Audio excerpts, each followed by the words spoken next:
it would be probably useful for me to kind of go through this thing, because I'm still trying to discover what happened. I feel still a little lost and bewildered, and I don't quite get it.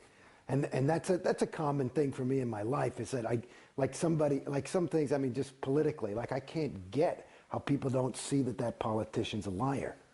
You know what I mean? I don't get it. And so for me, if I was going to write something, the concept of the title would be how I got into Scientology and why I got out. As a little kid, I'm talking about even before I could talk, I can remember being interested in people, really interested in people. And I was pretty shiny, and everybody wanted to, you know, pick him up and all this crap, and I didn't like that.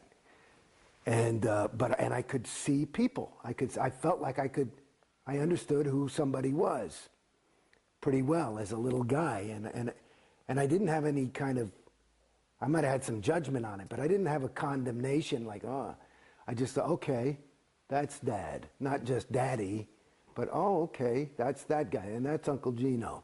And this is this guy at the party as a 3-4-year-old kid looking around. And at a certain point, I think, certainly before first grade, I became very, very interested in who am I? Not just, you know, oh, that's that guy I know, but I had some kind of a perception about a person. And so and as a little kid, I remember, because the way I could get how I perceived the people in front of me, whether it was accurate or not, I believed it was true, was kind of by looking into their eyes and saying who they are. And so I remember as a little kid looking in the mirror, and like really not looking at how do I look, looking and trying to say, who am I? And I would say, who are you? Who are you? You know, as a 5-6-year-old kid, I remember 8 years old was pretty intense. And I never got it. And I just thought, well, I guess that's the life condition, that you know, it's too hard to self-perceive.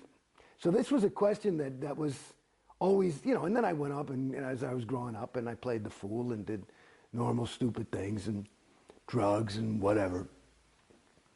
But it was always something that was in the back of my mind, and I was always on a spiritual journey one way or another, you know, either some new age shit, not a lot of organized religion. By the time I was 14 or something, I'd kind of lost interest in that, you know, but I would read a lot, and even to the point where as a 21-year-old kid, I mean, I remember I was into this spiritual teaching of this one guy who was originally teaching in French, and I learned French just so I could read it in the original French.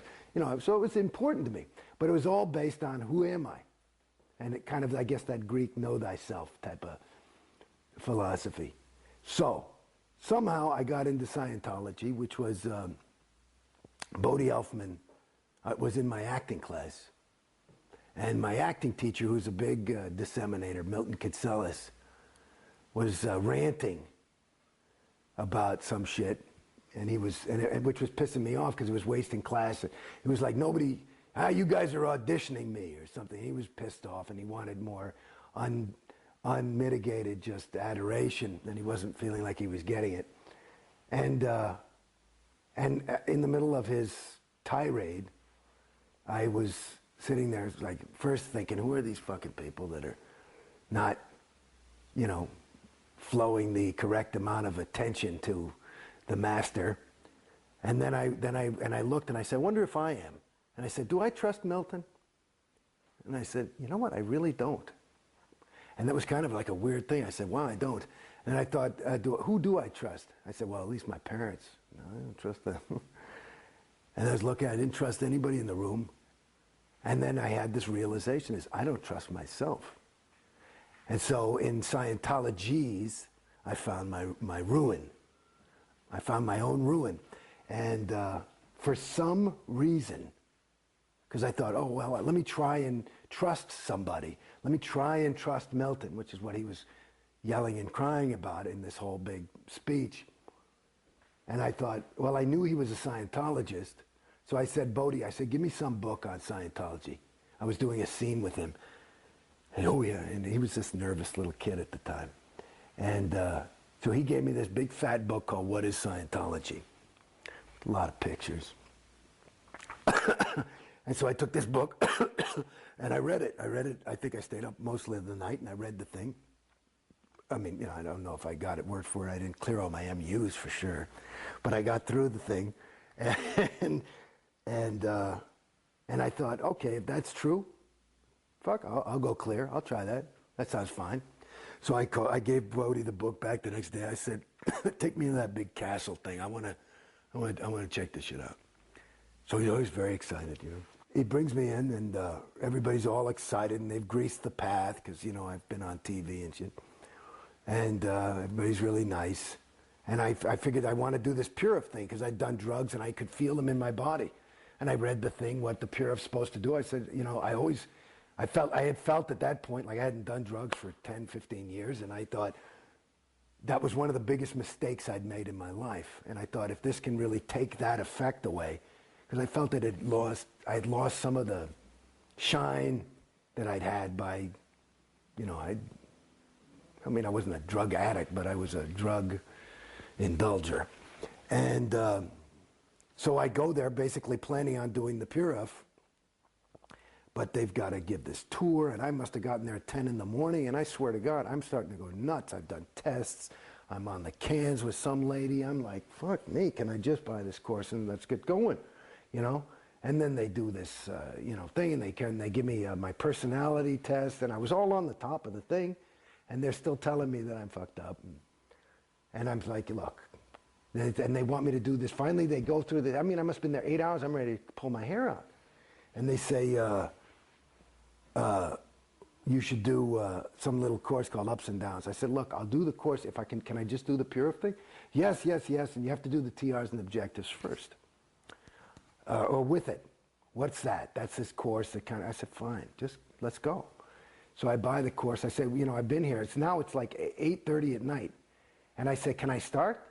And I had to get a little oral surgery, so let me do something. I came here for some Scientology. All I got was all this, everybody's selling it to me. I never got to do any, right? Because I wanted to try the shit. And so now it's 8:30, and I say, okay, you know, they say, well, you can start your TRs course. You'll do the TRs, you do and the TRs are these communication drills. Then you do the Purif where you clear all the drugs out, and then you do the auditing, which is called objectives, which is like this stuff where you walk across the room and touch the wall and all this kind of shit. And supposed to, the end phenomenon is firmly rooted in present time. I said, that doesn't sound bad, I'll do it. Okay, if you can deliver that. Cool. So I said, well, give me some Scientology, for Christ's sakes. I've been here since, 9 hours or something, getting nothing. So they say, okay, you can start your TRs course. So I go in, and I do this thing called an M7, which is basically Bodhi and the supervisor are kind of helping me clear the words through. And the first thing I ever did in Scientology was read Keeping Scientology Working, which is a pretty heavy bulletin. Yeah, explain what that bulletin says. Well, it's that basically is that Scientology, it's a very interesting bulletin. At first, it's updated. So you're reading the updates. I think it was written in 1965, and it was updated in 70 and 75. And those updates are before you read the actual bulletin, and the updates are like L. Ron Hubbard just going bananas.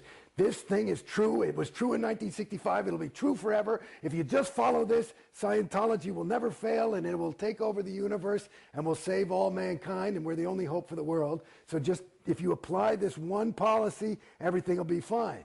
Now, in the bulk of the fucking policy is stuff of, you know, it's pretty heavy, you know, that if you're in Scientology an inch, you're in an ounce. I mean, you're in for the rest of your, you know, this is the billion-year contract shit. This is the heavy Scientology. We are the only hope for mankind, and whether you get it or not, it's the truth, and we're not here to placate you. We're here to try and save the planet, and they're the only hope for mankind, and so this is no game. So that was the first thing I got. I said, okay, you know, we'll see. I couldn't say, you know, I believe that, but it was an interesting, bold claim that made me say, okay, all the more. Is this shit really that good? Let's go. So here I am. I bought my little TRs and objectives and my Purif. And I said to the supervisor, because now by the time I finished, that was 11 o'clock at night. And I'm like, okay, well, when do we start? You know, she said, when can you come in to start the course, to finish up? I said, you know, let's start tomorrow. I said, I can be here 7 in the morning. I said, well, we don't start till 9. I said, you know, I'm come here to do something. I've been here all day. You guys say you got a product, you want to, you know? So she came in at 8 o'clock for me. So I came in and I just started. And I read all my shit in there. And sounded good. And the first exercise is a thing called OT-TR0, which is basically where you sit 3 feet apart from somebody. You cannot have any thinking mechanism, and you close your eyes and you're totally relaxed, but there's another person 3 feet in front of you doing the exact same thing. And the exercise is to be in communication with that person and your environment, but fully, the key word is confronting, which is, he defines as facing without flinching. So without thinking anything, like if I'm doing it with you, I'm thinking, okay, Mark, he's got that beard and he's probably hiding by. Then I'm flunking, because I'm thinking, instead of just being there, without any thinking. And so I have to be able to be, and you do this, it says, until you get a major stable win. Okay? So I say, fuck it, okay, here's my first Scientology shit, and I'm there with some whoever, and I'm sitting there, and I'm facing him without flinching, and I had a major stable win. What I did, according to Scientologists, and I don't have any other nomenclature for it, so it would work for me, but I went exterior. So in other words, the concept would be your thetan, you, your soul, whatever you want to call it. That's who you are. You're not the body. I'm not Jason Beghe. Jason Beghe, it's like buying a new car. I'm the driver of the car, okay? So basically, I went exterior, and to get back to the beginning of my story, I felt for the first fucking time the biggest win in my life. I knew who I was. That question that I've been asking since I was cognizant. Who am I? I knew who I was. And this was huge for me. I said, wow. And this is not even that fucking auditing stuff they talk about. This is just some fucking, you know, some thing. Yeah. And I said, shit, that's awesome. So I was blown out of my socks, happy. Like, I was like, oh, so that's who I am. You know, because I knew I wasn't this thing, because I sometimes would have this personality. Sometimes I was a phony. Sometimes I was, you know, you never know if you're real or not, you know? But then there's those moments when, so it's like, who are you? You know, and I could see, I could create effects on people and stuff. This is all this growing up. I mean, it was really interesting. Why would this person like me? You know, I knew why I liked them, but why did they like me? But you said back in class that you didn't trust yourself. Why didn't you trust yourself? I didn't know who I was. So I go down and I say, okay, I want to buy this clear thing. I'm going to do that, because that's enough for me. I just go right there. No reg ever had to reg me. As a matter of fact, I used to reg the regs. They would fucking run, because I'd do things to them, you know, stuff like that. I'd fuck with them. I like doing that. But at any rate, so I go to the reg, I say, I want to do this thing, and I figure it's going to be like, you know, between 5 and 10 grand. You know, because the Purif thing was like 1,100. Friggin' clear thing, it's going to be more. But I figured, what the fuck? I had a couple of bucks saved, and I said, what? Well, I buy the fucking, they tell me the price of the thing, and that's another thing. You know, the way they just can't say, you know, oh yeah, the clear, it's 1150. You know, it's like they just have to. They're not used to somebody just coming in and saying, let me get that thing. So that was hours and hours and hours. And of course, Bodhi, you know, it's like he's in there with me, and he's my FSM, and at that point, you know, he's going to get 10%, and he's excited because, you know, he was broke at the time. And at any rate, it was like 50 grand. So within 3 weeks, within 3 days, and I probably had 60 grand in my name at that point. I plopped down 50. I said, let's go. That's a huge commitment. Well, and so that's everybody fell in love with me, and David Miscavige called me, and all that. Everybody, they start, you know, he wrote me a letter and all this shit. And, you know, everybody's got all this excitement about me. And then the other thing was that part of the reason it cost $50,000 also was because they said, you know, training. I said, what's fucking training? And they said, you mean I can't do, I just thought you sat there, you held those cans. I'd done it in the interview, it sounded easy. I say, and if it's going to be that great, and I remember reading what clear is and all that, sounds pretty fucking good. And all I'd done is sat there and I knew who I was. That's all I'd ever, which probably the biggest win I had in Scientology was on that first day. At any rate, so I go to, they sell the training. I said, what's that? Well, you learn to be an auditor. I said, listen, you know, I'm an actor, I'm not an auditor. You know, that's cool. You know, blah, blah, blah, and they're trying to get me to do this thing and buy a fucking e-meter. And I, you know, 3,000 what for that fucking thing? It looks like a fucking transistor radio. And, but I'm like, oh man, okay. But I trust them. I figure, you know, because they're delivering a thing. These are good people. You know what I mean? And I'm also looking at these people, and it's these decent people. They're decent, and I'm trusting. So, and they are. And so they sell me the training. They tell me, finally, the only reason I bought the training, they said it's half the wins.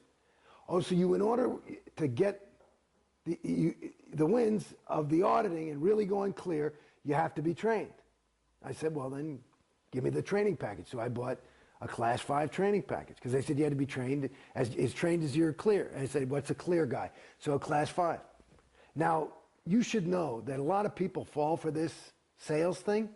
And there is probably, I would guess, my guess is conservatively is there is probably $500 million, is my guess off the top of my head, of unused training that has been bought. People buy it, but they can't confront it. They can't face it without flinching. Okay? Me, I'm a Class 5 auditor. I fucking did it. I liked it. I thought it was cool. I actually got a lot of wins out of that shit.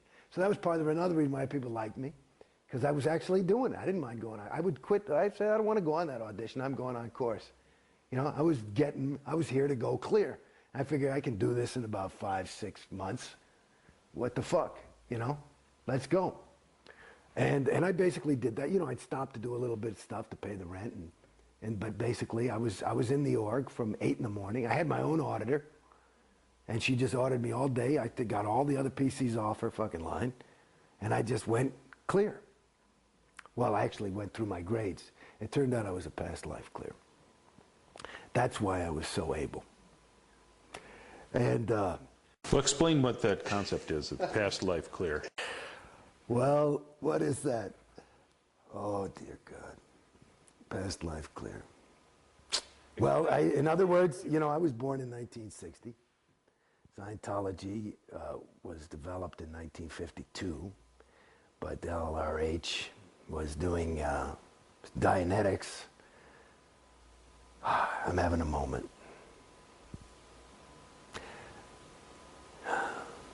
See, this is part of the moments of coming out of Scientology, for me at least. I think it might be something common to a lot of people, but there are moments where you just feel a loss. And it's not a loss of, I miss Scientology by any stretch. It's a loss. It's a regret of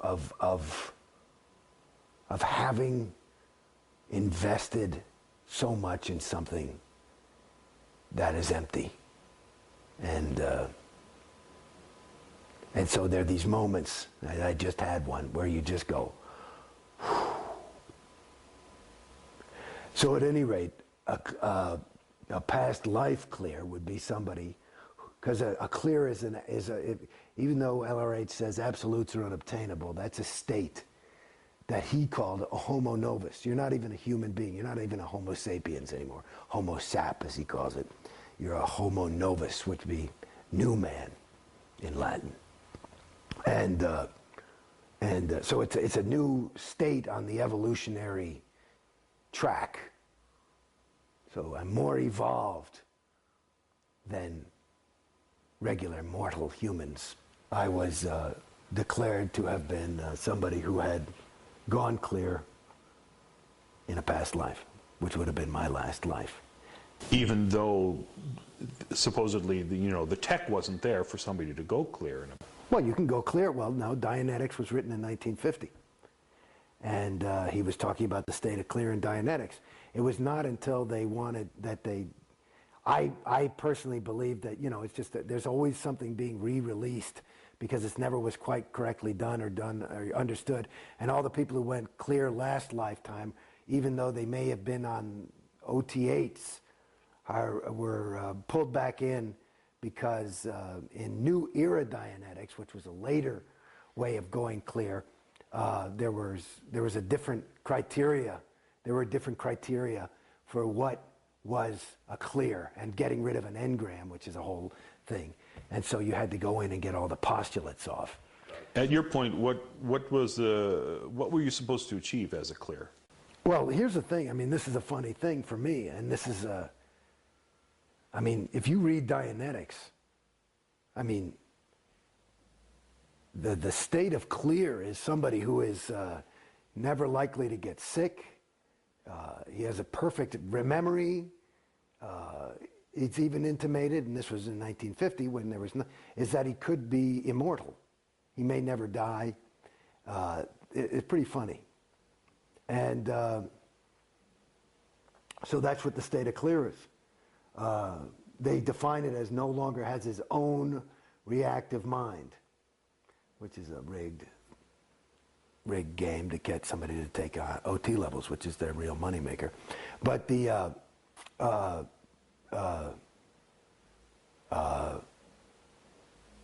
what? Oh, so I don't know. So clear. So, but like I said, There's a guy on the internet apparently who's saying, I'll give you $1 million if you can demonstrate OT. I'll give $1 million to anybody who can demonstrate clear. There's no fucking clear. There's no clear. There's no clear. I mean, just looking in Dianetics, there's no clear. Clear is basically, I mean, what are you kidding me? Clear.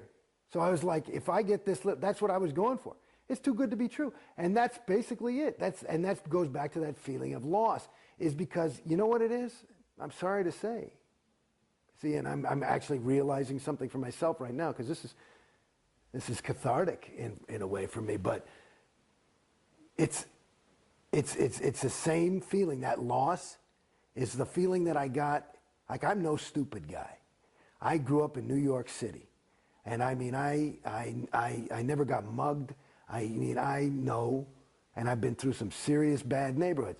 But I remember one time I was living on my own down in the village, and I saw this guy running across the street, and he had like a VCR. This is back when VCRs were a new thing, like a plasma TV or something. And he's like, he'd obviously stolen the thing, and he's like, hey, you can have this for $50, right? And I bought it, took it home, and it was full of bricks and shit, and I was I got conned. And that's the feeling of loss. Because it actually, going back, you're asking me about clear, it's a con. It's a con.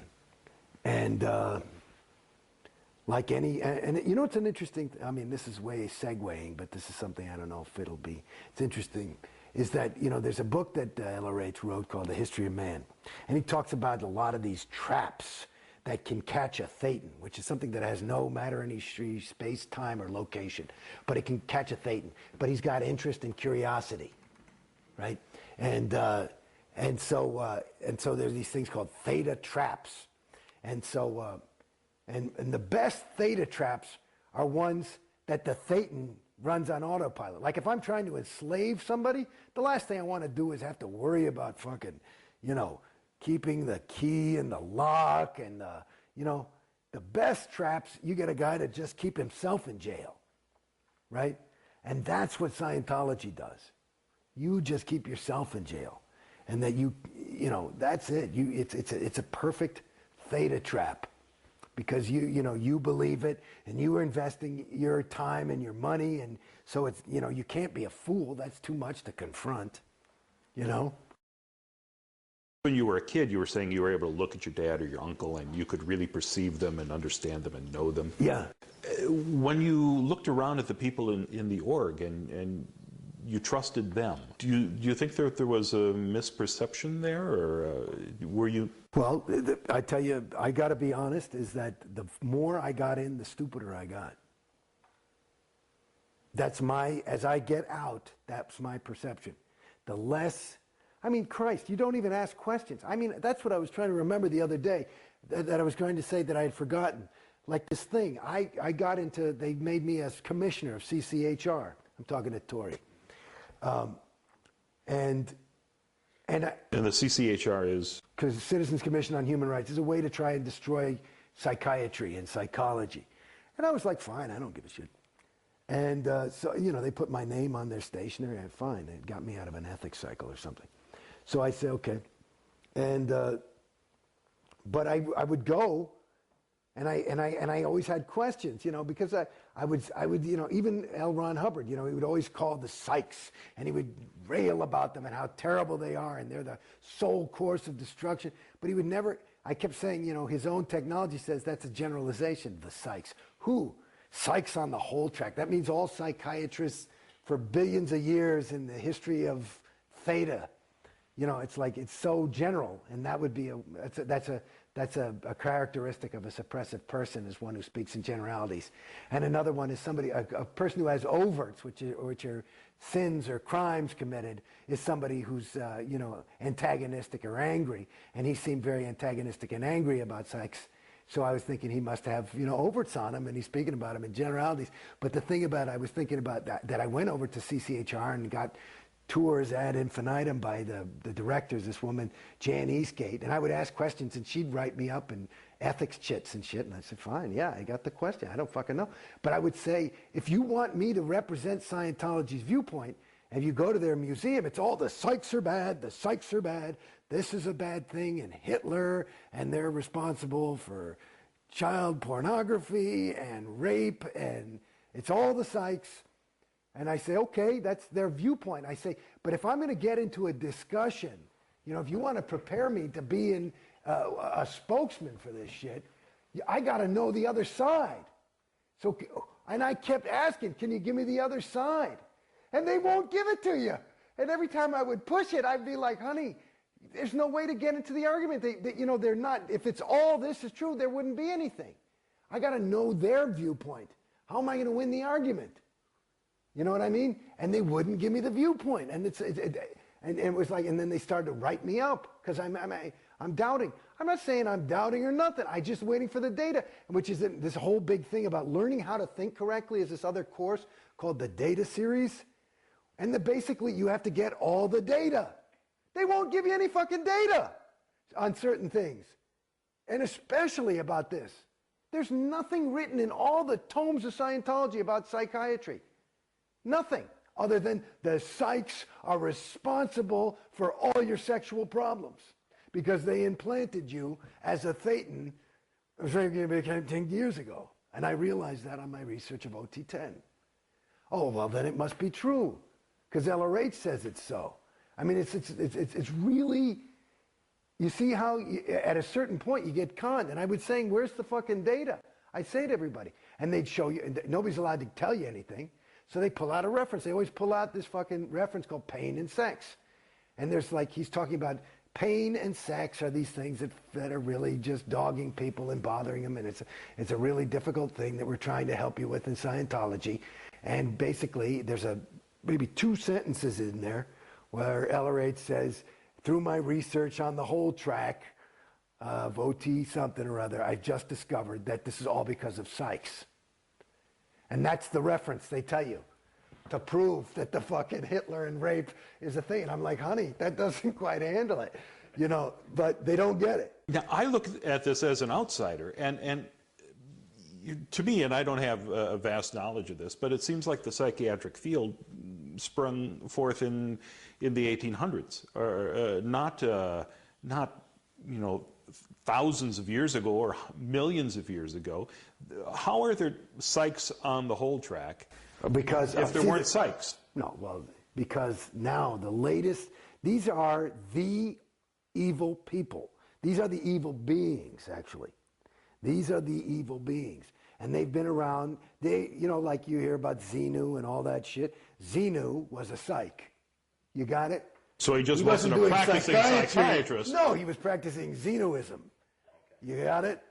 Gotcha. Now they're called psychs. So you better beware. I remember one time I visited. Right? Fuck me. One time I visited the Celebrity Center, and it just walked in late at night, and looked around and said, "Well, what goes on in here?" Right. And they woke up the projectionist to show me the orientation. Oh, nice. I had my own private screening that night. And they had some poor Sea Org kid, maybe 15, 16 years old, babysitting me in the theater. Right. Well, you're not allowed to watch the movie alone. Right. Well, I was. You're not allowed to do what? Because you get an MU. Like he was watching to make sure you didn't have any lack of mask kind of shit. And he was making small talk before that, and he was saying, well, you know, you remember the Salem witch trials? Yeah. You know, it was the psychs behind that. Well, I don't think there were psychiatrists back then. And he went, oh, no, not the psychs. I mean the pharmaceutical companies. Oh, dear goodness. No, not quite. See, these are the kids. You just gotta, you know, you dash off a get well soon card, and that's about it. Because it's sad, you know. And you know, this is the interesting thing. And it goes back to you know, to answer further the question of, you know, what did you perceive? What I perceived, and I kind of avoided the question by saying I got stupider. But let me tell you something. These are good people. These are some of the best people you can meet. These are people who really want to help. They're willing to give up their entire life and their own personal ambition to help others. You know, that's a pretty rare, and generally you would say, you know, it's a pretty decent person. That's the thing. And you know, and I would say I'm not a bad person. You know, if I saw me walking around there, I'd say, okay, he's okay. You know. But when you say you got stupider, how do you think that happened? Well, in my opinion, again, and I'm only out of Scientology about a year or so. Less than a year, officially. But in my opinion, what I've gathered as I wake up, you know, it's a funny thing in Scientology. You feel as though you're waking up to the truth, the reality, or what really is. But what you're doing is waking up to the reality of Scientology, which is that, not the reality, which is the agreed upon universe of what is. And basically, in my opinion, the best thing you can be is yourself. And that's who you are. And that, you know, there's degrees to which you can actually become yourself. And that's probably what the whole spiritual interest is. For me, I don't really know. But what Scientology, the trick of it is, it makes you feel as though you're sold that you're actually becoming yourself. But what you're actually becoming is, my name's Jason Beghe. I was becoming Jason Beghe, the Scientologist, rather than just, not even Jason Beghe, but me. And the trick is, and you say, how do you fall for this shit? Go back to my first fucking win. Because it's me. It's me. And so there is you. But then it's you are through, I can't explain it, pressure of the group, or this is the thing I'm trying to get. Because I've never been like a guy, well, I got to get a pair of those shoes because everybody's wearing them. It's not been, I've been always, I got to find my own if everybody's wearing those things. But it's like, and maybe that's how I got out to some degree, is that I always try, you know, I mean, I'm not saying I had never, you know,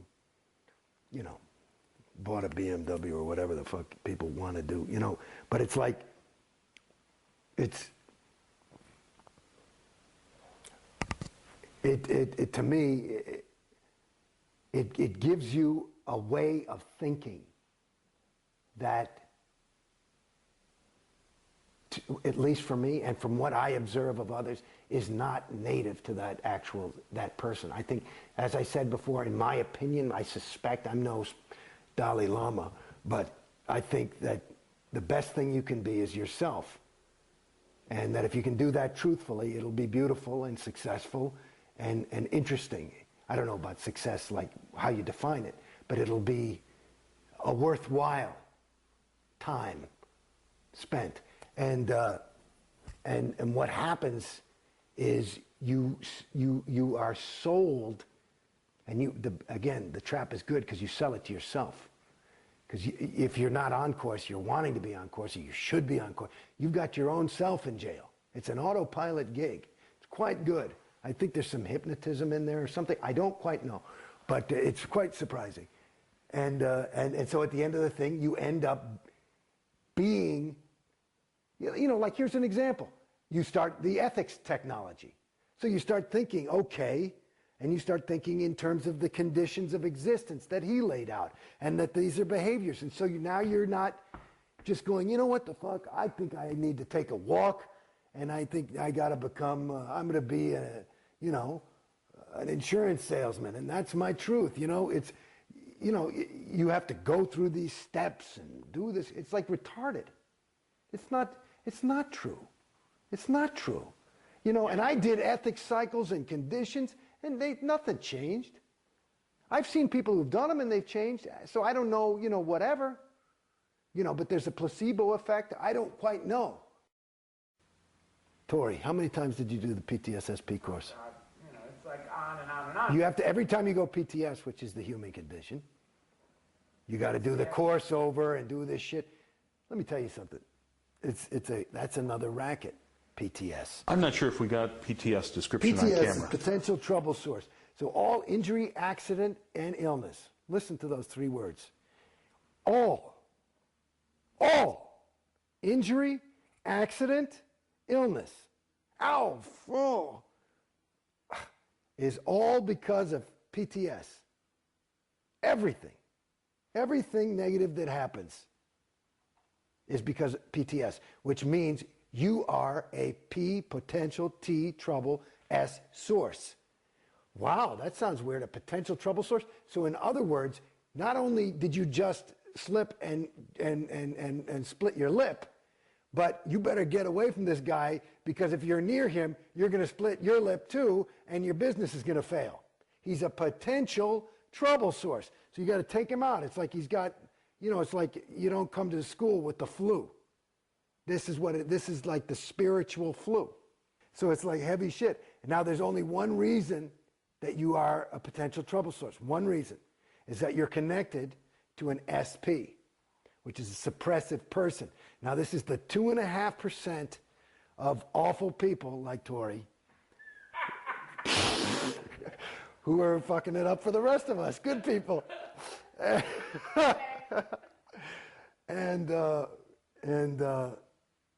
Oh, it's a funny thing. It's funny. As I zip around, my best friend, this is my best friend. I mean, like, this is a guy that I was, in 9th grade, I met this guy. And like, I saw this guy, came to my school in 9th grade, and I saw this guy, and I was a gregarious kind of kid, and he was new, and I saw him, and I said, you know something? You and I are going to be friends. I think that's the first thing I ever said to him. And I was right. He's a big famous actor now. And an amazing guy, David Duchovny. And David, my best friend, I mean, I'm talking about a friend, our relationship was adversely affected by my being in Scientology. He was very cool, but he wasn't into it. He was happy for me. He never gave me any fucking thing about it, But, and I think his wife, you know, I perceived that, you know, she was a little bit more like that. At any rate, and they were right. But, you know, and then everybody in Scientology, not everybody, that's a generalization. I'll give you people. Marty Rathbun, Susan Watson, Dave Pettit, a couple of RTC terminals people said, well, he's a 1-1 SP. Okay? In other words, trying to destroy my relationship with him, and it affected our relationship. 1-1 is a definition is covertly hostile. Hey man, I'm your friend. I really am. You fuck. You know, that's covertly hospital. Covertly hospital. And so one of the first things I did, I mean, you know, we'd stay in communication, but the further I got in, like that, and that's a loss, you know, let alone my family. You know, no, but my family, you know, shit, they don't fuck with me or anything, you know, but I've never been closer now that I'm out, you know, because they weren't into it. Everybody was totally respectful of me. Nobody ever said, you know, my mother said one thing once, you know, I just don't think it, you know, allows for the grace of God or something. That was the all, something, you know, because she's a big Christian thing. Of course, I whipped out the whiz book and I gave her the right answer and handled her, you know. But the thing with Dave, this is just the other thing when I was thinking about I was laughing is as I got out, when I got out, one of the first people I went to go see was David. And, you know, his whole family was out of town, and I was just moving here, and now we live in the same city. And so I went over to his house, and, you know, we were just walking around, and we talked about it a little bit, just a little bit, you know, because I just said, oh, by the way. And I said, oh, okay. So we started to talk a little bit about, like, you know, OT levels and stuff like that, you know. And, you know, he doesn't watch South Park or whatever the fuck, but, you know, he doesn't know this whole... So, you know, what is that? You know, what is the, you know, what were you into? Why, what is the OT? Or, you know, or so, I don't know what, if he asked the question, but somehow I went and I explained to him.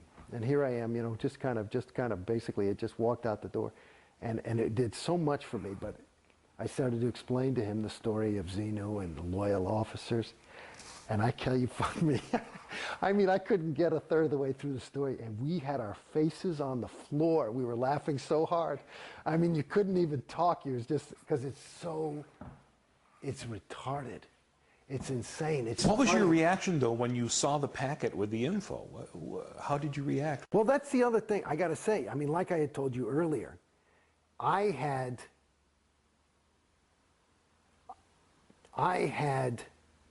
been on a spiritual journey long before Scientology.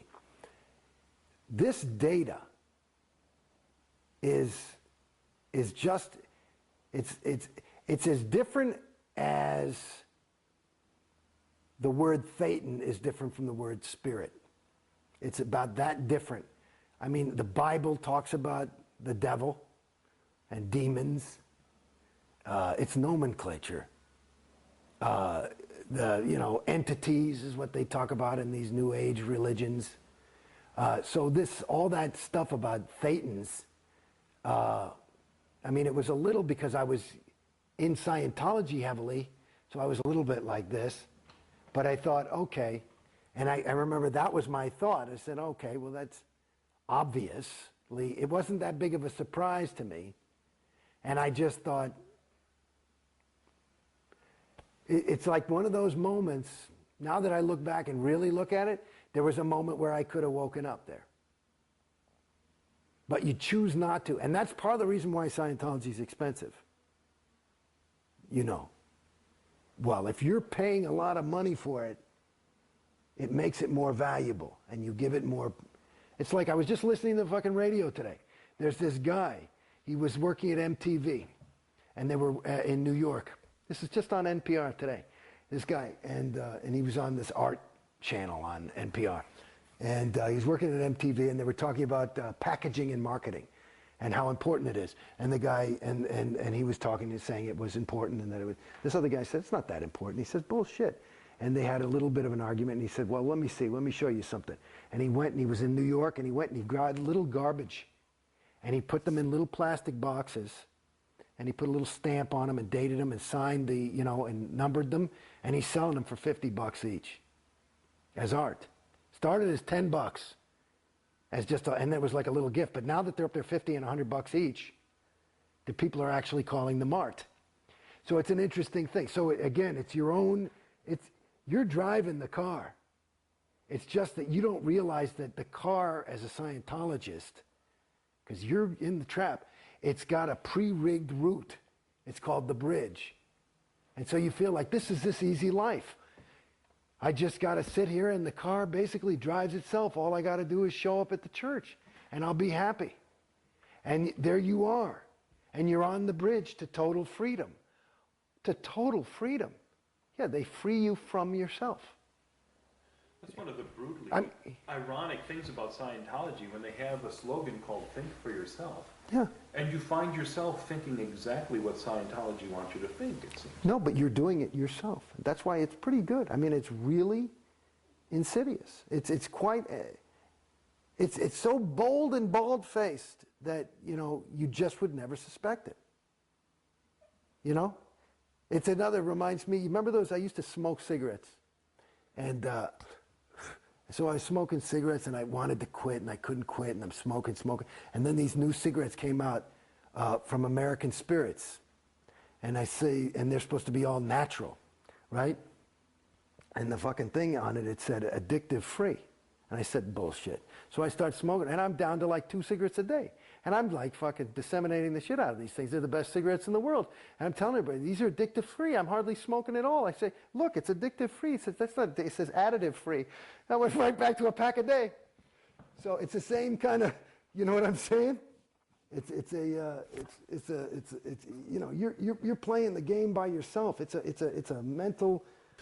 Well, I don't think it's fair to say by yourself, because it seems like this entire structure of Scientology has been built to funnel you onto the bridge and keep you on the bridge. Yes, yes, and those people that I suspect, again, I'm not an expert, and this is some of the things. This is one of the things that I can't fully confront yet. I can say that, in my opinion, that the lion's share, at least. Well over 99% of your Sea Org people are the truest of the true believers, okay? So they are really there they're trying to help you, and they'll not take no for an answer.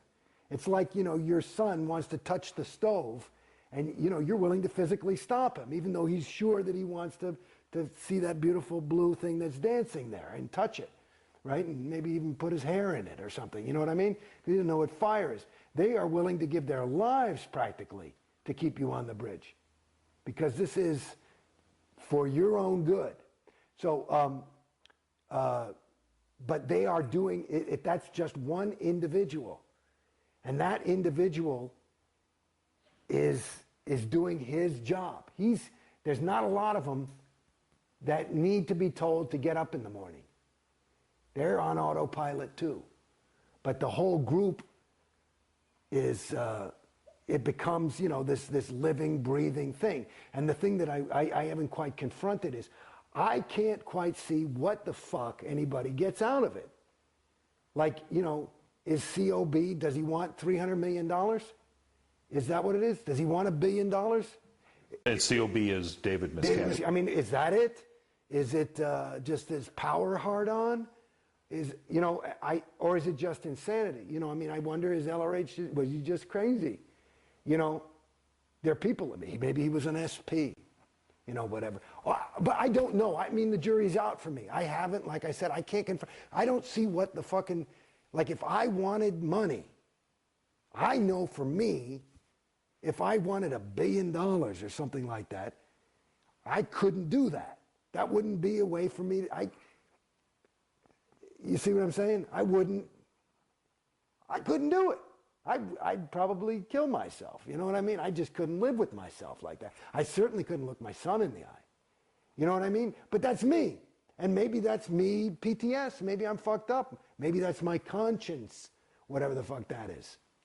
But do you see what I'm saying? I don't know. I haven't quite had that confront of truth or evil, depending on what you want. But I don't know what the fuck anybody wants out of it. Well, who's like all this money is a big thing. Where does it go? We see recently there was a video released of Tom Cruise's birthday aboard the Free Winds, and I understand that there was 6 figures spent on the birthday party for Tom, and that's parishioners' money going to keep Tom Cruise happy. Well, they figure that's worth it. According to him, he brings in just him being Tom Cruise. Per their viewpoint, he probably brings in $100,000 a day for this church in terms of interest and positive public relations, and so 6 figures ain't dick. Right. It's certainly, you could throw a party for him every day and it wouldn't really put a dent in their bank account. So I don't know what a party, people like to get mad at COs who take these big things, and Tom Cruise is party, and there was the fucking Free Winds is, let me tell you, is a flea bag. I mean, it's not a fucking nice boat, I mean, I've been on that thing. I got seasick every time. So. But speaking of Tom Cruise, you were talking earlier about your identity being stripped and being replaced with that of Scientologist, and certainly you can see that in Tom Cruise and in well, I mean, the recent videotape that was Cruise. released. Yeah, but I would suspect that that's what's happened, and he was off for a while, and he's in gung-ho. I'm sure he went through a big ethics cycle and woke up, because he probably had some trouble with his wife and he found his ruin. I think I would just, maybe he has trouble with girls or something like that. That might be his whatever. I don't know. Anyway, he's. But at any rate, he seems like the ideal of what a Scientologist should be. I mean, dedicated. Well, I was in there. COB called me the poster boy for Scientology. I was as gung-ho as you could get. How did it turn around for you? Why did you start to doubt? Well, it not only didn't work anymore, the more auditing I did, which I was more and more encouraged to do, the worse I got. I was starting to go fucking crazy. And it was fucking me up. How far up the bridge did you go? I'm a Class 5, OT5. I've done all my L's. Done a lot of, what do you call those fucking things? All those other courses, data series things, and blah, blah, blah. You know what's interesting to me? There was a big thing about maybe 2 years ago, or a year and a half ago, that everybody wanted you to listen to your congresses, which is a Congress was this, meeting that LRH had starting in early 60s, and he would get a group of people together and he would give a series of lectures on X. And usually it all really had to do with clearing, because all the Congresses were having to do with clearing. And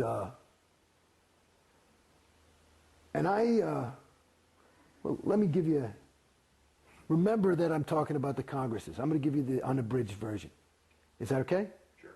You sure? Yeah, time. Okay. When I was in that TR's course, my very first week in Scientology. Now again, I'm an actor, so communication is something I kind of do for a living.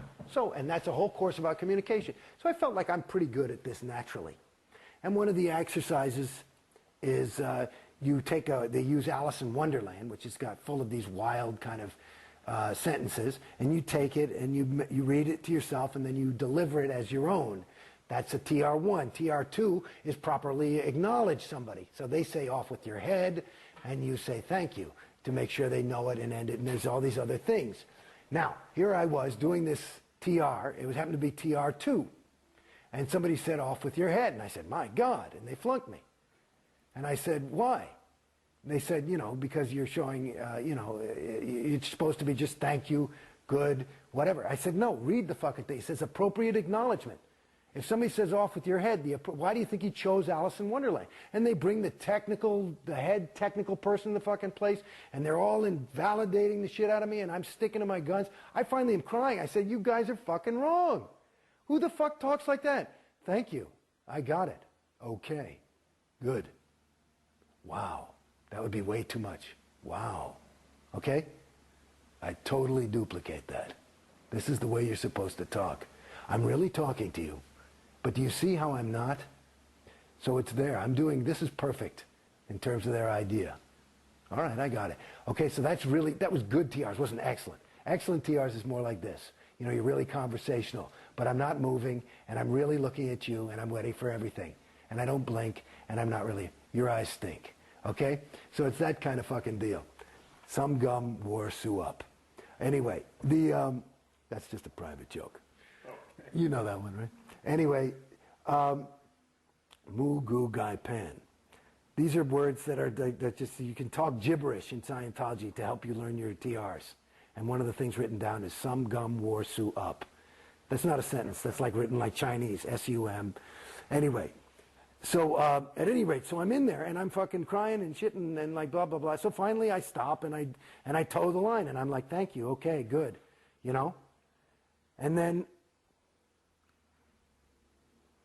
about 4 years later, in some event, COB, David Miscavige says, hey, there's been this big breakthrough in this golden age of tech.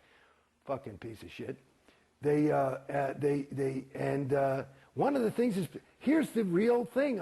People have been doing the improper acknowledgement. You're supposed to have, it says appropriate acknowledgement. And they have LRH on tape saying, you know, somebody said off with your head and he goes, my God, that's the right way to do it. So here I was, this guy, first day of school, and I had it right. Now, cut two. You're asking me how I got out. So I'm in the fucking thing, and they keep telling me I got to do this action, and I got to do this, and you got to do this sec checking, and all this shit. And I'm like, you fucking people, I wouldn't show up here if I wasn't ready. And there would be sec checking, which is basically asking me for my crimes and charging me thousands. I probably paid 50 grand, excuse me, in sec checks to get this shit together, because everything was fucked up, so it must be that I'm fucked up. And I kept saying, these sec checks are killing me. And this is the standard tech now. This is the golden age of tech. And I finally just said, you know something, motherfuckers? I don't care. You could get LRH to fly down here back from fucking Target 2 and tell me that I am fucking doing it wrong. I am not going in session and doing this shit. You guys are fucking killing me. I am here to tell you, you're fucking me up. So I'm out of here until you fucking wake up, okay? And then they come back to my house and they're offering me free auditing. I say, show me where free auditing is standard. You're not giving me standard tech. Now you want to fix it by more unstandard shit? Get the fuck out of here. You ask Griffey Blythe and the whole rest of those motherfuckers at AO if this is a lie. It's the fucking truth. And I'm out. And then they call, and I just went on course because I couldn't take any more of this fucking auditing. It was killing me. So then they come out with this thing, and then, Jason, you have to see this. I wouldn't even go to events, you know? Because me, I'm at events, everybody's like, hey, how you doing? And I go, good. I just couldn't fucking lie anymore. I'm ready to fucking die, you know? And I told them, I'm not going. I can't participate. Because my role was like Jason Beghe. I couldn't be like, yeah, well, I'll tell you the truth, I'm fucked up. I hate OT5, and everything's going fucking shitty, and it's fucking not working, and it's costing me a shitload of money, and I'm more unhappy than I've ever been in my entire fucking life. What would happen if you spoke truthfully? Well, I would tell that truth. I would talk to RTC and all these things, but it's bad PR. It's none of anybody else's business. You're not supposed to talk about your case. So this is going on, honey, this is going on for, I was in Scientology maybe 10, 11 years. The last 8 years like that, okay? And I'm paying fucking money. Maybe I paid $1 million fucking dollars. I don't know. I don't even keep track. I just said, what the, okay, here, another fucking thing. This is going to work. You think so? Yeah, we finally got it. So anyway, on this fucking thing, I'm out of thing, and I'm doing course, and I'm just off auditing lines, you know? And then, you got to see this thing, Jason. He's going to fucking key you out. And I go in, and they show me this fucking, and I'm looking at all these people who are on OT7, and they're going nuts with the sec checks too. And I'm like, this is fucking crazy. These people, like, you know, they're supposed to be home auditing, and then they have to go to Flag every 6 months, and they're there for like 6 fucking weeks. How are you supposed to, what are you, crazy? And they're coming home like, I had a really good 6 months check. I mean, these fucking, I said, I mean, it's just as clear as day. I tell you, this is not fucking standard. Scientology's not supposed to make you worse. I was experiencing it and watching it. So now they come out, and this is 2-3 years. And this little mistake probably made the church about $500 million. And then about $500 million later, COB gives a fucking briefing on the free winds, and this is what they show me. It's arbitrary, it's canceled. It's an arbitrary, is what they say. So in other words, all this SEP checking was an arbitrary. And through his research and looking into things and rechecking all the LRH's notes, they realized they made a mistake. And so now I don't have to do the SEC check. Aren't you happy, Jason? And all these people, like on 7, like a bunch of fucking idiots, were like, arbitraries are canceled. I can just go on, and it's going to save me about 50 grand a year and all this shit. And it's like, wow. And me, I'm like, you think that's supposed to make me fucking happy? I feel like you should have a fucking apology. I said, if I were COB and I made that mistake, I wouldn't go, arbitrary is canceled. I say, I made a fucking mistake. I am sorry. And I'd make up the fucking damage. I'd pay. My fucking mistake made me $500 fucking million, and you don't fucking even say you're sorry? You say, guess what? And this is what the fucking thing does. It just plays the same game over and over again. And this, when I go now to the Congresses, toward the end of this 8 years, they say, and I'm like off auditing. You know, I finished, OT5 finally, and I just said, I don't want any more of this shit. Nobody even said take OT7. Because apparently I'm in the middle of 4 different fucking actions, and nobody knows what to do. You know? So I'm fucking in the middle of L10, you know, I mean, I can tell you about L10 is a story in itself. L10 is a story. So just know that they use my fucking wins on the L's. And the L's are what fucked me up in Scientology. Okay? Now, I go and I say, fuck it, okay, I'll buy these Congresses. It's only a couple of $1,000. And I got something to do, and I'll get in shape. I'll listen to a Congress and go for a walk. So I was one of the first people to finish the Congresses. Because I just sat, I get up and I fucking thing, and I get up early. I get up at like 5, and I just get up and I take the dog, and I'd go and I'd listen to 3 tapes and walk for an hour or 2 and do the thing. And so I got through the Congresses. And the Congresses are part of what got me out of Scientology. Because if you listen to those fucking Congresses, it goes like this. Hi, everybody, I'm LRH. I'm very happy you're here. Listen, I've got great fucking news. We've got clear handled. And he'll do this thing, and it's this new technology, and here's the realization, and this is foolproof, and this is it. And that's it, and now welcome to 1964. Okay? Apparently, you know, because the fucking thing didn't work, and Dianetics didn't work, even though nobody ever said it didn't, but they always trying to perfect clear. Then the next Congress, and there were, what, 20, 30 of these fucking Congresses? Maybe about, I don't know, 200 hours or some shit? Every fucking Congress is, I got it now we've got clear handled. We finally got clear. And this is going on over, I'm listening from 1964 to like 1970, and they still haven't fucking handled clear, but they're selling you clear. And I said, what the fuck? That's exactly what they're doing to me now. I said, what the fuck? And I went back to it, and I'm talking to Dave Pettit, who's the head of CC, who now is handling my case personally. Personally. You know? He's at my house. He's at my fucking thing. We're taking walks. I almost killed him once. I fucking took him by the tie, and I was grounding him. But I fucking, Jason, please don't. Oh, God. I actually secretly recorded it. It's funny. I have it on audio tape. But oh, fucking thing. Because he didn't want me to leave. Please don't leave. Please don't leave. I said, motherfucker, get out of the way or I will fucking kill you. And he wouldn't get out of the way, so I took him by the tie and put him down on the floor, and then I walked out. But, because it'll get you pissed. But that's how mad I was. I mean, I was fucked up. It's one thing to feel unhappy from, I mean, I walked into Scientology. Remember, I was on the top of the thing. It must have been false, though. I mean, I was fucking happy. And I'm fucking unhappy. And they're paying me, they're making me pay to get fucked up. And they're telling me what's wrong with me. And that's another fucking thing. They won't tell you what the next thing is. And I'm like, believe me, it's good. So you got to fucking buy the thing for 50 G's a pop or whatever. And it's wrong. Oops, made a mistake. We're going to do this now. I mean, are you fucking crazy? Do you see how stupid I was? I mean, it's like, oh my God. And that's the game. And I'm telling you, that's the game.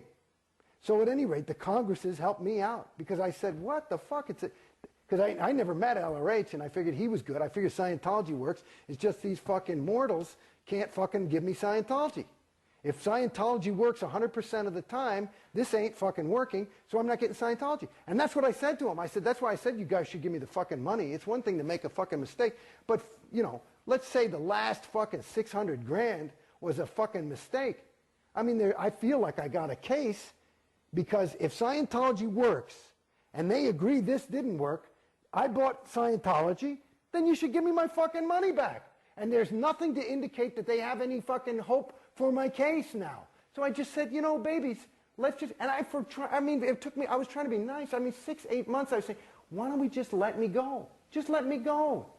Just let me go. You know, I think it's better. You don't want to get into a whole fucking thing with me. And they would. And they had to keep changing terminals. Because I'm talking about big fucking terminals. Because I would put doubt in their universe. Because you can't argue with my story. When you saw what happened to fucking me, and you're a trained auditor, and you look in my fucking folder, they fucked me up. I'm talking about insane. I'm like,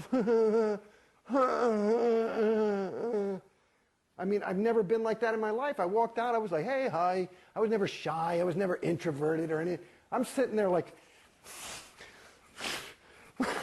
I'm fucked up now. You know what I mean? And so, they fucked me the fuck up. Well, the way out's the way through. I mean, there's no reason to get in that room. Maybe that was the hidden deep shit. I'm looking at my kid. He's 5 years old. He's a happy fucking guy. He's not fucked up yet. He might get fucked up later. Are you sure you were fucked up? Maybe you were just PTS to an SP. Well, that's what I'm saying. And that's the other thing. I had this big fucking car accident. In the middle of OT5, I nearly died. I was in a coma for 3.5 weeks. I mean, I was fucking like, everybody thought I was going to die. So, of course, we got to find my PTS terminal. That happened 8.5 years ago, okay? And I got out of Scientology a year. In the last 7.5 years in Scientology, still no fucking PTS item until I finally said, it's you guys. And they couldn't deny it. I said, look at the data. Are you sure it's not that person? He's gay. That's what somebody told me. I mean, that's how naive some of these people. That's a what do you call it? An RTC terminal, which is like the gold standard of technical perfection. And that they think that's a homosexual. So they believe that homosexuals are all 1.1. They still believe that. There's some that do. I never believed that. I interpreted it differently. But it was something where I had to do some mental gymnastics in order to make work. Well, that's what Hubbard wrote, though, that they were 1.1. Well, it's debatable.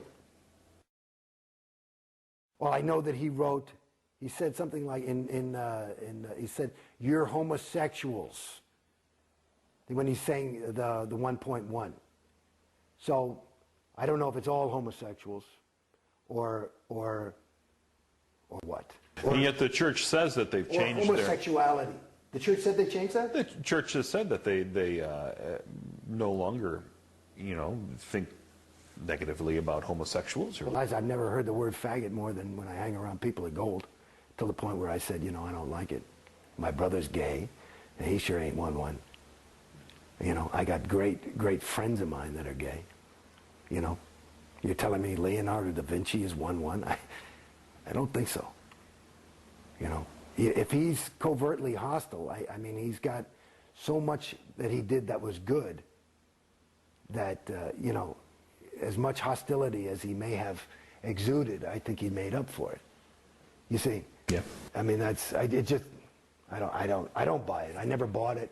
And, again, in my universe when I was in it, I just thought, you know, because you part of the thing when you're in it, you know, LRH is this super duper guy, so you make him into your own super duper guy, I suppose, probably. Well, you're looking at the current management, David Miscavige, COB, and you're thinking, well, is he in it for the money? What's your view of L. Ron Hubbard now? Well, you know, I mean, again, I don't have all the data. I read some of the books that are out that are critical, Barefaced Messiah and Madman or Magician or whatever it was. Madman or Messiah. Right, that one, mate, and Piece of Blue Sky. Piece of Blue Sky, and you know, and then there's stories. Yeah, I think that, you know.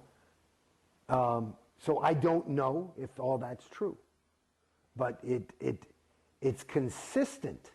One of the ways for me that I can detect whether something is true or false is for inconsistencies.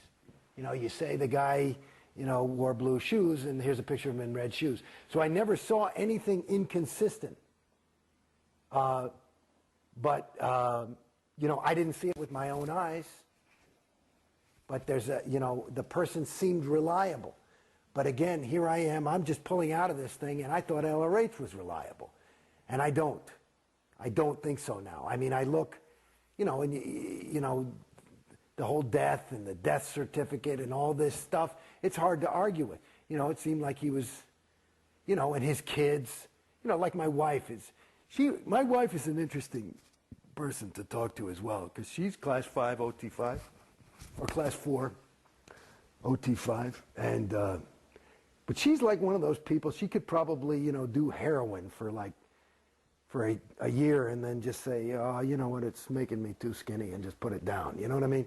She's not a person, you know, and she was, you know, everybody loved her. You know, a lot of, you know, she was Jason Beghe's wife to some degree over there. But she's a remarkable person in her own right. And one of the ways is that she just doesn't, she's one of those people you just can't brainwash. So when she got out, it was kind of like, you know, that's it. She just, you know, she didn't even talk. I mean, it was like, I said, you know, honey, I'm thinking about doing this. I think she was like, you know, okay, fine, whatever. Flip the burger. Yeah, you know, because I think they're, you know, because she had said, she had always pointed out things that were inconsistent also. And, well, all these fucking OTs that aren't OT. Like, that's a fucking OT? And what's an OT supposed to be? Somebody who's at least able. Somebody who can, like, walk and chew gum. I mean, there's people that are OT that are some of the most incompetent, stupid people. I mean, when I say, that sounds, my definition of stupid is not, you know, necessarily, it's not, it doesn't have anything to do with data or education. It has to do with being able to say, I mean, I'm talking about people put their hand on the stove and go, hey, my hand's hot. My hand is hot. You know, I'm talking about that kind of stupid. I mean, and like, unreal. What's wrong with you? What's wrong with you? So that, you know, there's some real dopes that have, you know, but they have money and they're successful and they feel good about themselves because they're on 7. Well, I'm on 7 now. It's fucking great. I got to tell you, you got to get on 7. Yeah. It's that kind of thing. And it gives them a thing. And you look at them and it's, and you know, and Scientologists know, and I've talked to like Big Tur. I said, what the fuck? If we've talked, what is that? You know, what is that? You know, because these people, you know, I might have had an issue with them and they'll write me up and they'll bring me to ethics. I got to handle this thing. And it'll be in the thing they wrote up. I'd say, what do you want me to say? It's true, I guess. And they go, well, you know, I'm not going to say the name. You know, well, you know who he is. And I go, yeah, okay. We just had to bring it in because it's written up. You want to, you know, write anything? I don't give a fuck. Put it in the folder. You know. So, I mean, do you understand what I'm saying? Yeah.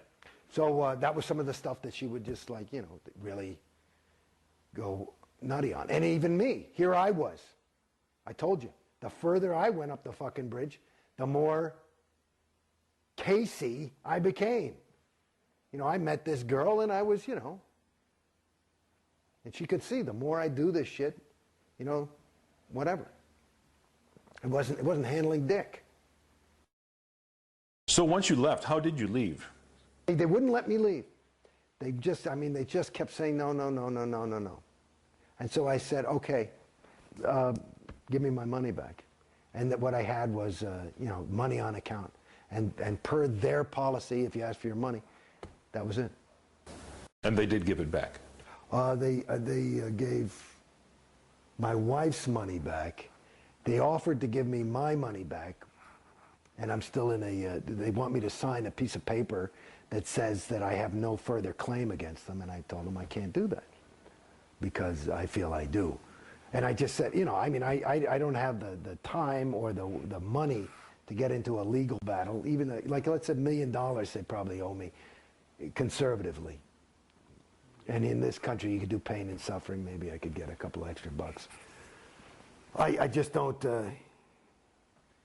It's tough to litigate Scientology. Yeah, but I'm not going to sign some paper that says I don't, you know, I just couldn't. It's just my own integrity. I couldn't, you know, I couldn't say that. So what's happened since you left Scientology? I know I was talking to your wife a little bit earlier, and she was talking about how, you know, the friends cut off from her who, you know, those who were still in Scientology? Yeah, well, you know, I mean, Jesus. I got a little son, too. And he was in a little Scientology school. And he was 4 at the time. And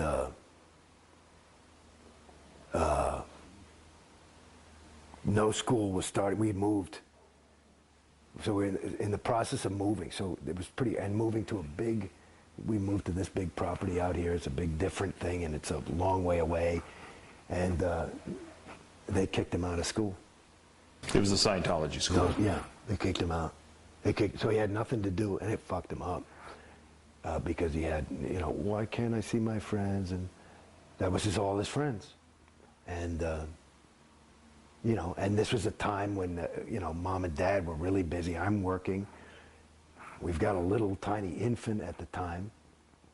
And we're moving to an enormous thing. And plus, this whole place you're in was under construction. There was a period we were in one of those Airstream type of things, you know, and nothing for him to do. And that was so that was one. So yeah. Our friends, I mean, I knew I could see I was pulling away. So I'm kind of an antisocial personality anyway, so I don't really hang around people, you know. But my wife, you know, with the kids and stuff,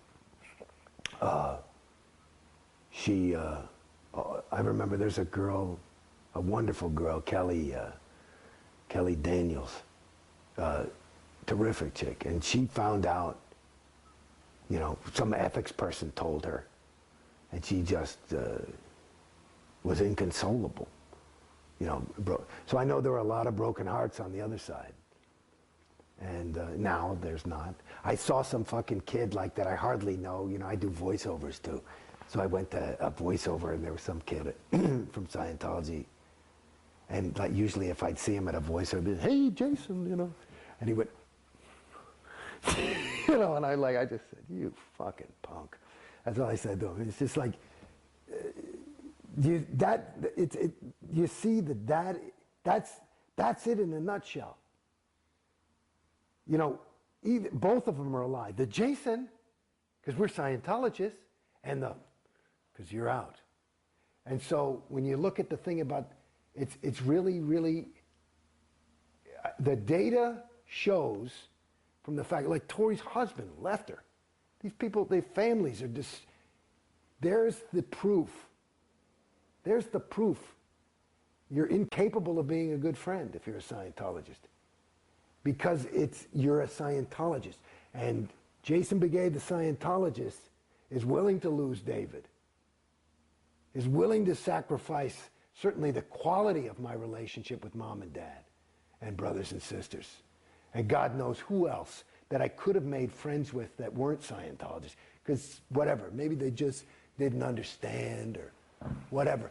And my whole fucking, the most important thing in my life, for me, again, going back to who I was as a kid, was a guy who was interested in people. And I wasn't like judging people, like, I was just willing to be them.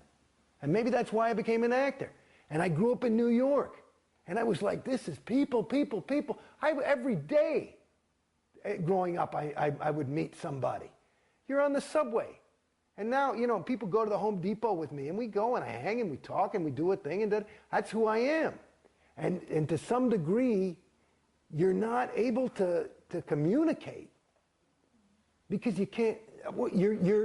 You've got a bubble around yourself.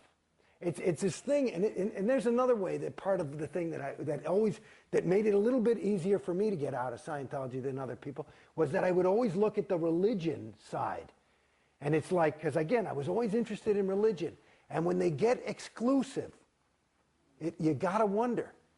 You know, in other words, you know, I don't have anything against anybody's religion.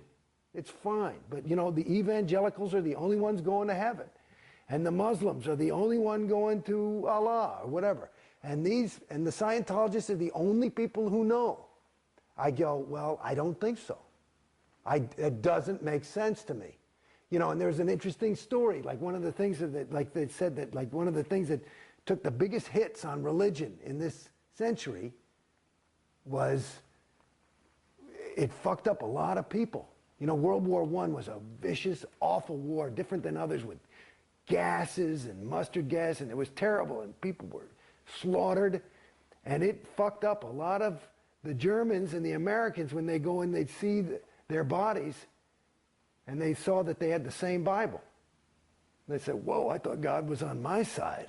And it's the same, and it apparently, so it's like this kind of, you know, when things are bringing people further away from others and distancing them, and Scientology to the degree that I'm a different species. You're a wog, I'm a homo novus. And I'm homo novus enough to be loving of you. You see what I'm saying? That's pretty bad. You know, and then you look at that, you know, and radical Islam, you know, it's like, it's not that different. And yet Scientology says that they're not exclusive, that you can certainly be any other religion and be a Scientologist. Well, let me tell you something. I talked to many terminals about this. Because after a certain point, when I'm down on the fucking bottom, after going through this, and I've never complained about money, and I'm not rich, but I never complained about it. You never had to fucking beg me for a fucking thing. I would go in and throw down. When I was ready to do it, I'd say, let's go.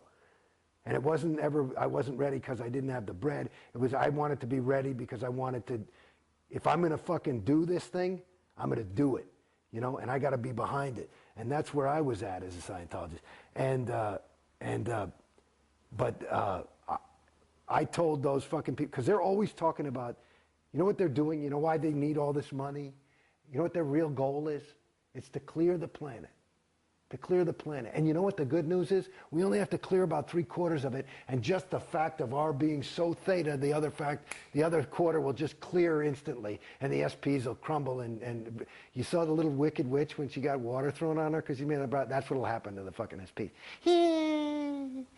But I said to them, because now after a while you start feeling like a fucking, hey man, this ain't like a little mistake. That cost me 50 G's. You know, and you start doing that a couple of thousand fucking times. You say, hey, I'm getting pissed. You know, that's a lot of money. Okay? And you start getting into that. And they talking about all this thing. And I say, where's the money going? Nobody ever fucking gives you an answer. And they, you know, we're trying to clear the planet. I said, babies, I want to tell you something. I got news for you. There's no fucking way. You can't fucking clear Beverly Hills with these prices. There's no fucking way. It's physically impossible. Like they say, Obama, Clinton can't reach the number. There's no way. There's not enough money. It can't be done. So that's a lie. They're not trying to clear any fucking planet. And if they are, they're going to have to bring the fucking money. The price is going to have to go so fucking down. I said, I'll wait then. I'll wait. I'll do it next lifetime when it's $250 to go clear, because I can wait another 40 years, you know, and it'll save me $1 million, and I'd rather my fucking kid go to private school, you know. So fuck it. How are celebrities treated inside Scientology? All I know is how I was treated, and you know, my peers. I mean, that's who I hung out with. I know that it's a lot different. Actually, I do, only because, like, this was another question for me. Like, here I was. I had Ray Midoff, who's the top auditor on the planet, the senior CS International. I had RTC technicians, whatever, people. Plus, and I'm in LA, and I had my own auditor, the CS, the senior CS, and then they would all go over my folder. Then they'd send it to Richard Reese at Flag, who's the senior CS of Flag, and he'd go over the floor, and they would, you know how long it took me to get a fucking CS?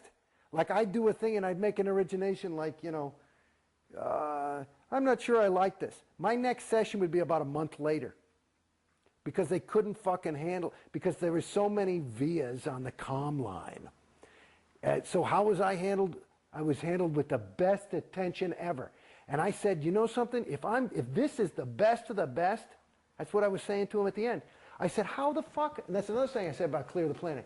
If you are the best motherfuckers in the world and you admitted you fucked the shit out of me, what happens to poor schmo at Orange County Org, who you're saying, you know, just, because when you first saying, well, you just need ethics or some fucking thing. He's still stuck in some ethics cycle going, and they're fucking, it's because they fucked him up and they said, no, you need more set checking. And he can't afford it or some fucking thing. And it's not even the right fucking thing. These guys don't know what they're doing. They're fucking hoping. You know what I mean? They're hoping. And the fucking crime of the bitch is they say, aha, we're going to work this out and I'm going to put in a little oregano. And the other guy says too much salt. And they fucking, here's your folder. And of course, we've got it CS'd and ready to go. And I'd be like, this fucking sucks.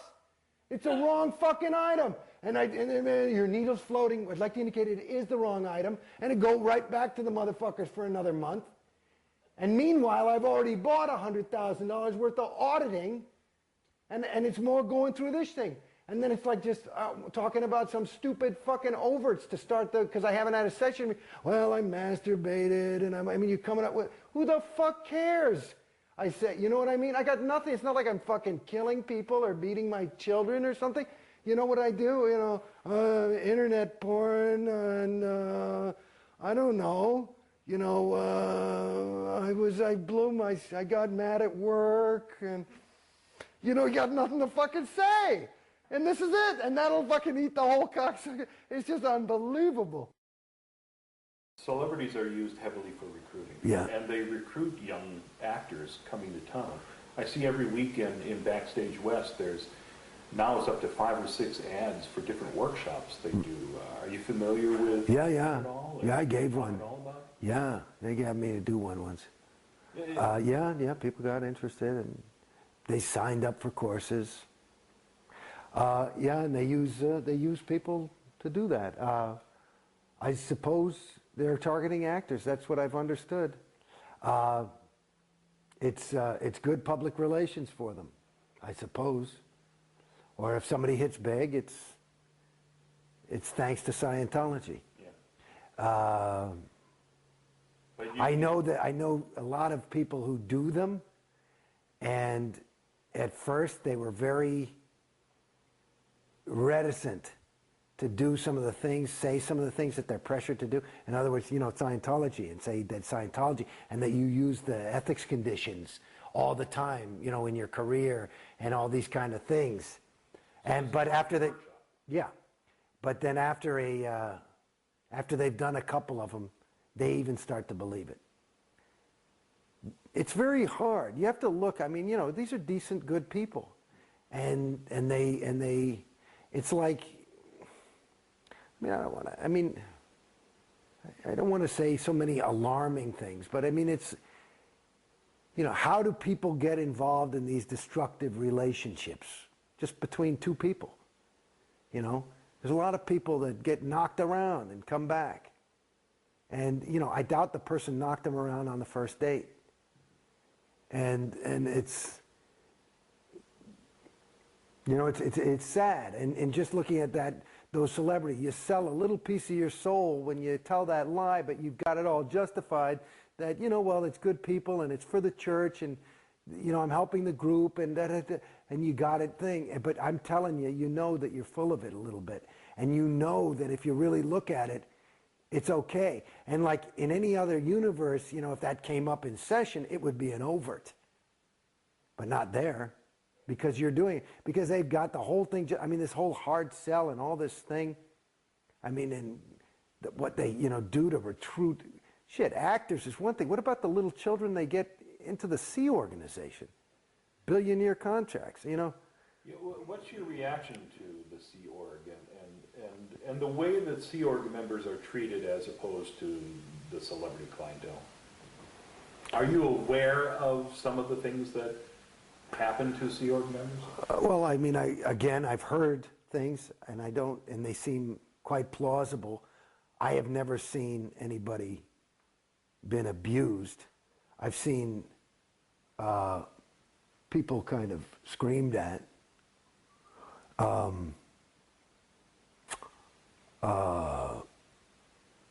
But I've never seen that kind of abuse.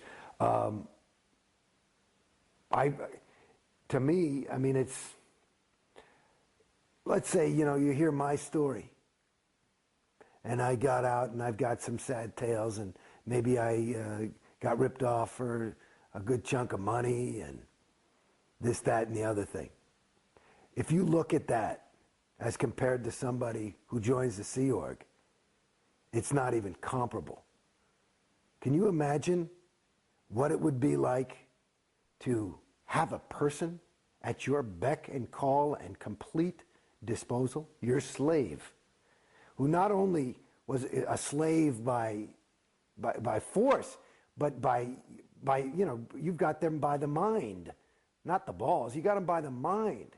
So they're in love with you, devoted to you, to do whatever you want for their entire lifetime. Okay? And you can just get them, so they're working, let's say, just a person working 100 hours probably is what the average Sea Org person works a week. I'd say about 80 to 100 hours a week. What's the minimum wage on that? It's not even minimum wage shit. They build the buildings. They do everything. High-tech stuff. Is it worth at least $75,000 a year? So that's it. And then you get that for 50 years, 40 years, because they get them when they're teenagers. And they've also hired a dentist who takes care of their teeth. They've also hired all these kind of things. It's part of their organization. What is that? That's just millions and millions of dollars worth of free labor. It's not only that, plus your whole life. And what do they get in exchange? They believe that they're saving this sector of the galaxy. And that's enough for them. And they're the few people who have the ethical fortitude to make that kind of a commitment. What's your reaction to the RPF? Those are the rules of the game. But to me, what it is more of a way to control. People end up there if they're, I would think, to some degree they feel getting out of control. And so what do? Is you put more control over them until you got them back in control. And whether that's physical abuse or mental abuse or both, it's what it is. When you're in, did you know the ins and outs of RPF, where families would be split up and people couldn't communicate for months or even years?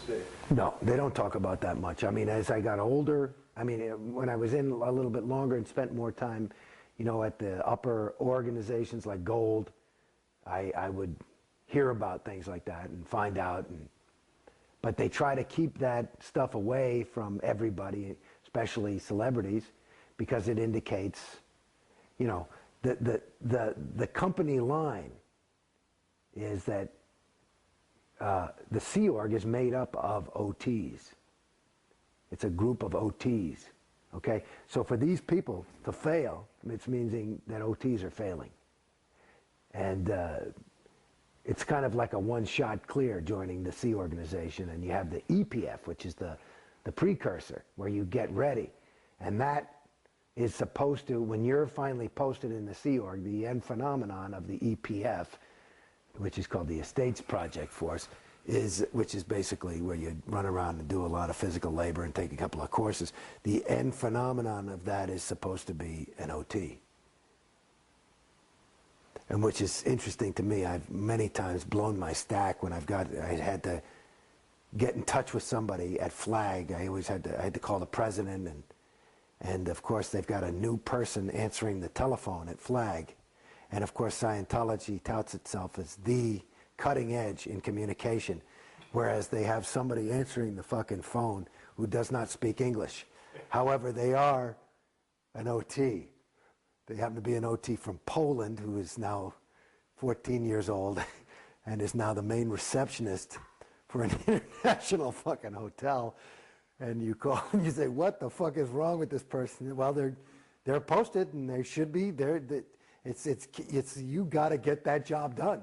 And if their stats are down, I'm sure they're back on the RPF if they hadn't learned to speak English quick enough. And that's not an exaggeration. Insanity. So you didn't know that much about what's going on in the RPF, things like that? No, I learned some things online, but... Yeah. How are you as public kept away from the untheta that's going on in the real world? I mean, if there's, you know, some really negative story about Scientology in the paper or on TV, are you aware of that? It's a funny thing. Like, I remember, my wife had seen... Ted Koppel interview David Miscavige, and she thought that he kind of fucked up, you know, certainly wasn't very OT, and she talked to Susan Watson, who was the president of CC, said, you know, that, and Susan was like, it's almost like gaslighting somebody, you know that expression? Yeah, like, which is, you know, kind of make them seem like are you crazy? Oh, well, you know, he was just doing a tone scale drill because, you know, Ted Koppel. And, you know, just kind of to just not is the thing. I think it's called dead agenting. And it was an interesting thing. I mean, I had a similar experience. Well, just seeing Tom Cruise, you know, acting a little bit in a way that, you know, could distress a lot of people. And they make it into like, well, this is the greatest. Yeah, no, this is good. People just can't handle his level of enthusiasm, you know. And it's a little, okay. So that's the company line, and you go, okay, you know. Even now, when with the release of the Tom Cruise tape and global attention to this, they're trying to spin it as a positive that all these people are coming to our site and learning about Scientology and joining. Right. Whereas the rest of the world is thinking, no, Tom Cruise is nuts. Yeah. Yeah. Well, you know, that's the thing, though. In their own little world, it makes sense. The funny thing is that is a Scientologist talking to Scientologists. I mean, that's Tom Cruise who's sitting there. I've done these kind of videos, being interviewed, knowing that his audience is people in the audience of an event that's going to be made up completely of Scientologists, and his job is to get some fire under their asses so they can jump out and start behaving more like him. And that's basically what it is. So that is in their universe. You could show that I mean, I think that's an unedited tape, but you know, that's basically him. I mean, I've been around the guy. I've been, you know, I twinned on him in some courses. Shit, I was getting auditing from Marty Rathbun. We were on Turnabout for a month and a half. It was like Tom would go in, then I'd go in. Tom would go in, I'd go in. So, I mean, I spent a little bit of time with him, and that's him. You know, he's a very fucking focused guy, and I mean, that's what I see. I mean, this guy is not a namby-pamby panty waist. He's a totally dedicated person. I can't call him a friend or know him even, but I can tell you that that's who he is. So if it seems crazy, that's interesting. That seems like the ideal to most Scientologists. And that's an interesting comment. That's what it is. Because they showed that as a, come on, babies, get off your asses. Don't you want to be like Tom? And it's interesting that the rest of the world, who are not caught up in that Truman Show, they see it as, well, what's wrong with this guy? It's crazy. Very much to an outsider, as though your personality is stripped away and it's replaced, your reality rather, stripped away and it's replaced with Scientology's reality. That's what I saw. That's what I've perceived. And the other dangerous thing, I mean, I watched a little of that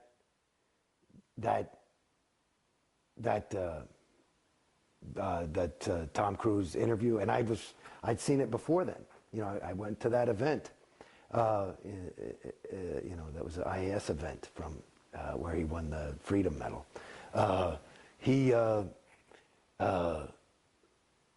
The fact that, you know, there's some part in there where he says, you know, as a Scientologist, you just can't let that you can't pass that accident because you know you're the only person who can do something about it. And he does know that. You know? And to me, that's part of what I'm finding is destructive in terms of a religion that pulls people apart. You know, whereas it seems like, well, no, he's really helping people. So you could say that. But he's also putting himself above it. He's a homo novus. He's somewhat condescending. He knows he's going to heaven. Do you understand?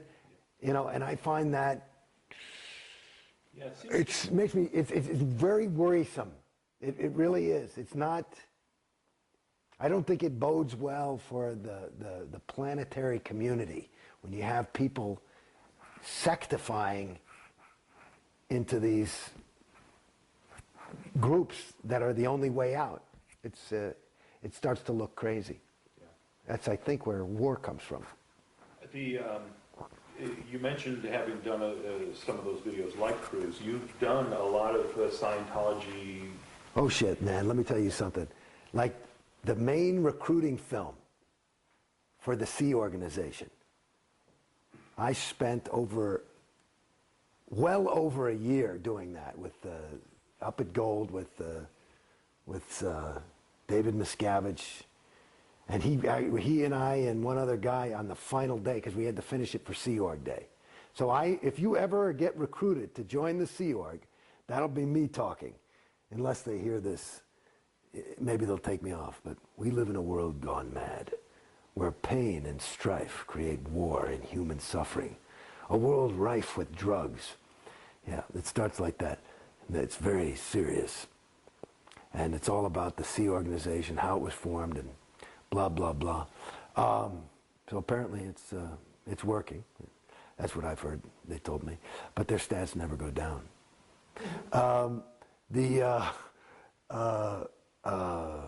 Yeah, then I did, the last thing I did before I left was they did this, I don't know what the hell they were calling it, but it was this big public push.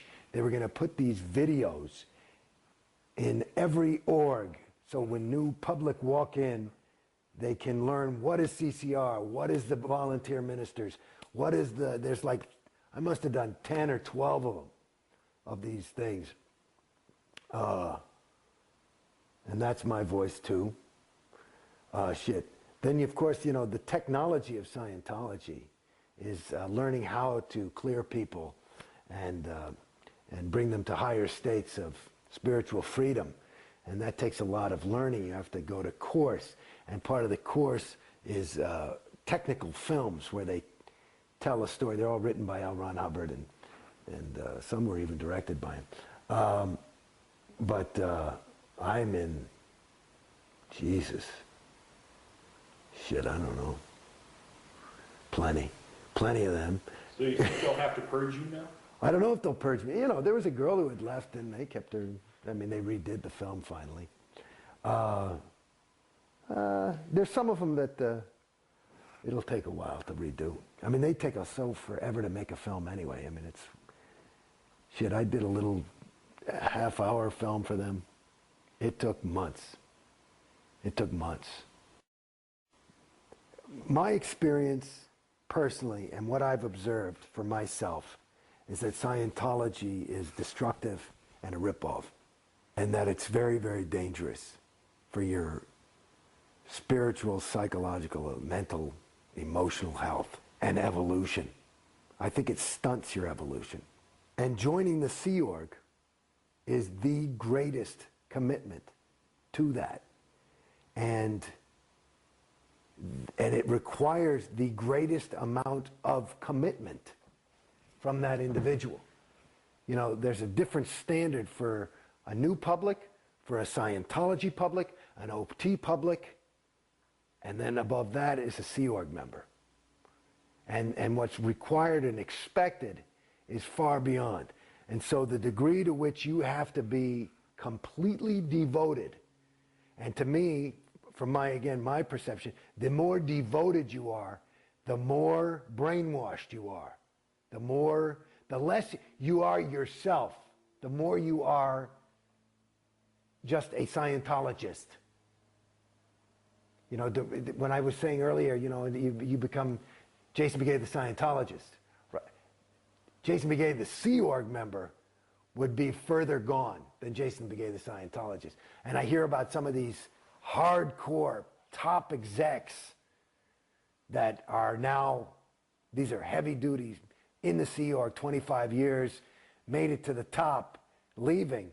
I would imagine that the, to use your word, decompression for them could be in danger of the bends. I mean, that's some heavy shit to get that far in. I mean, like, to me right now, I'm just getting an inkling of, like, you take an idea about, you know, one of the big concepts in Scientology is overts, which are sins that you've committed. These are naughty things you've done. These are your peccadillos. These are your big, awful secrets that you would never tell anybody. These are some mistakes you made. They can all add up to overts. I'm beginning to get a concept, and maybe part of the reason why I'm doing this is to try and make up the damage for some of the people I've influenced getting into Scientology, because I feel bad. I feel that was bad. That maybe somebody would look to me and say, hey, he's cool, or you know, he's no fool. Whatever the hell they say. And shit, you know, that makes me feel bad. You know, that Sea Org slideshow, shit, COB told me that it's got a whole bunch of people into the Sea Org. It's working like gangbusters. So you ask me if I fully, really faced that without flinching, it would be a tough pill to swallow. I mean, that's some heavy shit. I mean, if you really, or if I really look at that, I mean, that's taking people's lives away. That's enslaving somebody's mind. And when I was talking about being, you know, the levels of ethics, where somebody doesn't even know they're out ethics, shit, baby, we're talking about people who don't even know they're enslaved. That's a hard fucking thing to, I mean, shit, they can create their own reality where they will show up when they're 21 next lifetime and come back. That's fucking feasible. I'm talking about brainwashed. I mean, I don't know how far it goes. But I mean, it ain't a joke. And if Scientology is real, then something's fucked up. Because it ain't delivering what it's promised. That's for goddamn sure. It is not. It says it delivers what it's promised. Where's the fucking clear? You're talking about OTs. Let me meet a motherfucking clear. I would like to meet a fucking clear. I'm clear, right? I'm declared clear as a fucking bell. I went clear twice, as a matter of fact. Okay? So, I mean, you pull out a fucking copy of Dianetics, let's hear the definition of clear. And then they change it a little bit more, and they say no longer has his own reactive mind, his own, so they can sell the OT levels. But what I see now it ain't a joke for me when you start talking about this. This is the bad stuff. I think, from my own experience and from what I've seen, I think the further up you go up the bridge, the worse you get. That's what I see. Some people are happier, but who's happy? I submit to you that it's not them anymore. And I know people that are troubled to death. They've just finished OT8 and they have migraines. Migraines? A fucking clear doesn't have migraines. It's an OT8, for God's sakes. Migraines? Migraines is an engram that you can handle in... I mean, come on. How do they... And they're still fucking gung-ho and head OT ambassadors and all this shit and running around trying to do the job of the OT8s who are really the powerhouses. And so they believe that. And so they're happy because I'm fucking doing something to save the planet. And they're running around doing this stuff, but it's just like that theta trap. It's just one guy's stuck in a theta trap and he's unhappy, another guy's stuck in it and he's happy. Because he's convinced himself and he's just, I mean, it's awful. What's worse? I'd rather be depressed than that. Than oy, oy, oy. It's sad. I mean. So what would you say to people who are still in? Well, somebody's still in, listen, you got to make your own move. But it's like this. This is, hopefully this will communicate. Like I said before, I used to smoke. I had a kid, I had my little son, and I never smoked in front of my son. But kids are smart. And he'd find a cigarette and he'd be going like this. And he couldn't even walk. And I said, I gotta fucking quit. And I couldn't quit. I tried to quit a whole bunch of times. I found this thing called the easy way to stop smoking. It worked for me, okay? And it was easy. It was very easy. It's part of the whole smoking thing, according to this thing that worked for me, is that it's not as bad as you think it is, okay? And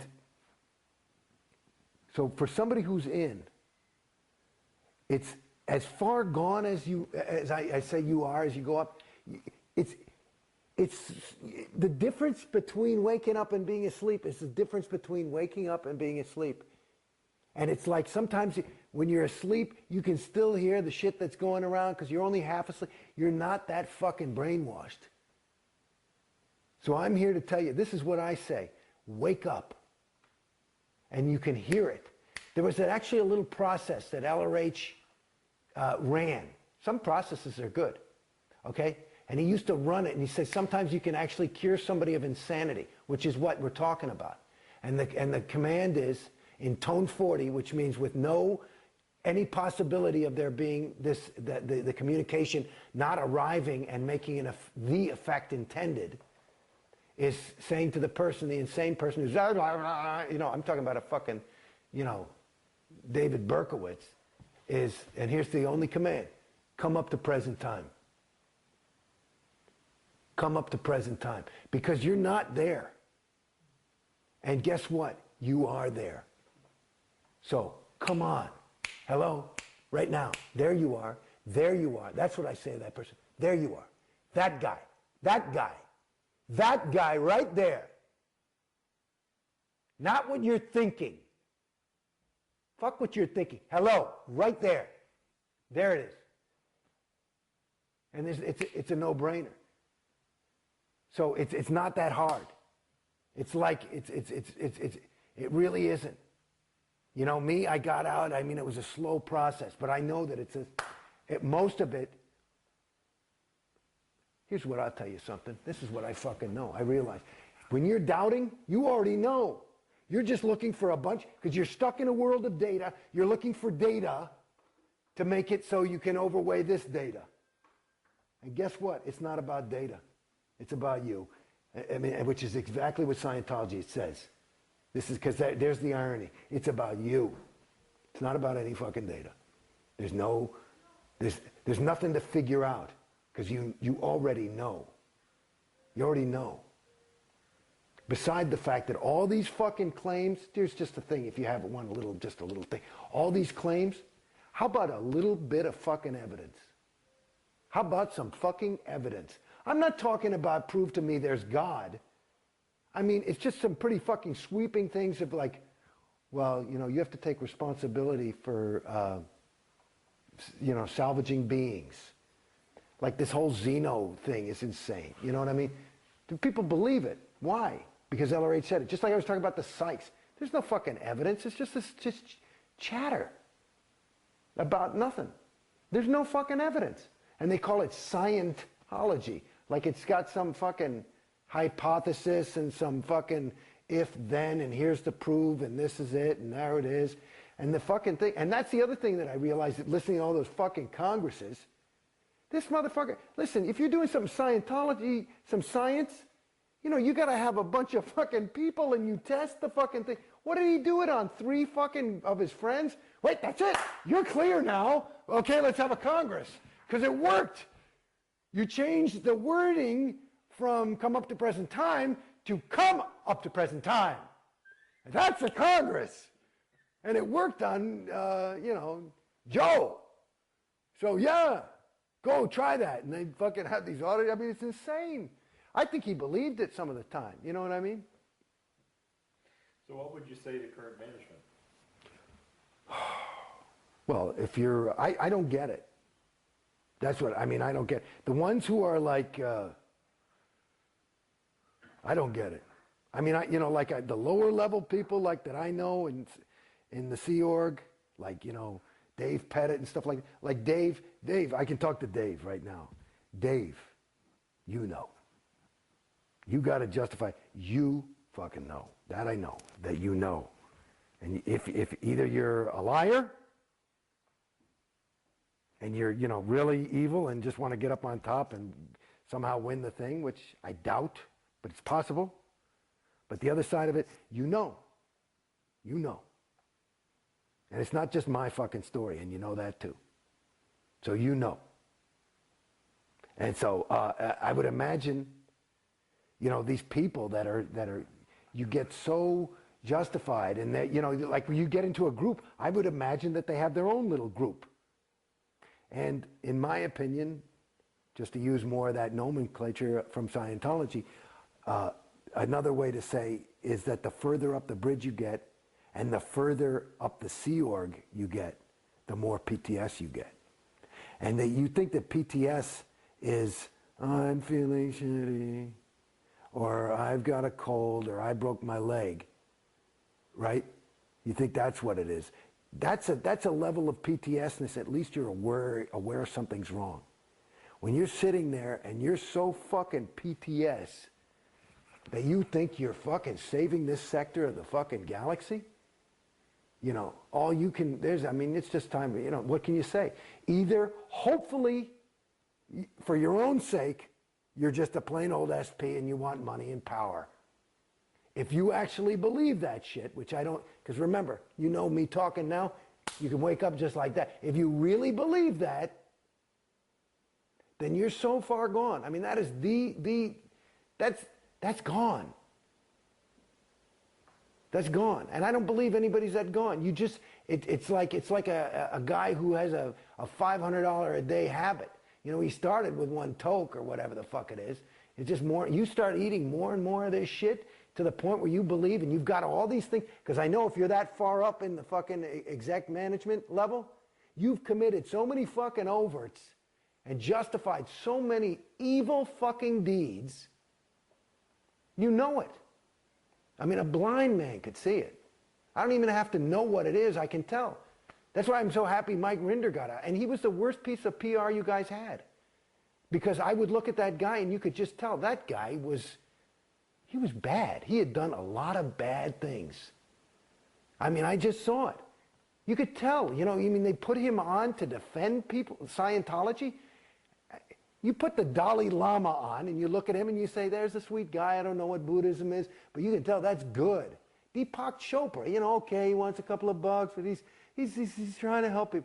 This is a guy who's like, yeah, I mean, he's dark and he was like, yeah, and it was like this thing, it's like, fucking thing, this is what you would cast as a villain in some cheap fucking B movie. What are you, crazy? And you know, did you believe it? I'm sorry. I mean, he's out. I mean, I hope he's out. That's great. But that's what I saw. You know, that's what I saw. You know, me personally, I look at David Miscavige. That's my definition of 1-1. He's good at it. You know, to lie to people like that, to take money, to have no sense of responsibility when you rip people off for hundreds of millions of dollars and then make them happy about it afterwards. You must be giggling. Arbitrary's canceled. Are you fucking kidding me? I mean, that's insane. So, whatever, you know. But there's some people, listen, the bottom line is some beautiful fucking people in there. Public and Sea Org. Great people. Great, great, great people. You'd be lucky to have a friend like that. So, but that's the shame of it. And that's the part, you know, I don't, you know, maybe I've gone too far because I do not want to hurt somebody's feeling. I don't want to shake somebody's universe. I'm not here to, yeah, like right now I'm feeling a little, only because I don't, you know, maybe, yeah, well, there's the unsugar-coated version, but it's got a little English on it. And my intention is not to put English on any of this. I mean, I talk in a way that's full of English, but I'm talking about, like, I don't have an agenda. I don't think. I mean, like most people, I guess I want to help. And I suppose that's why I got into Scientology. That is because I wanted to help. And right now I'm trying to help. And I know that the Scientologists are trying to help. They're just trying to help. I think that's what most people are trying to do, is they're just trying to help. I don't want to be a terrorist about it and shake anybody up and upset anybody. I have the luxury of having gotten into Scientology and, after having been in it, been out. And that's a perspective that those people who are in and are not out do not have.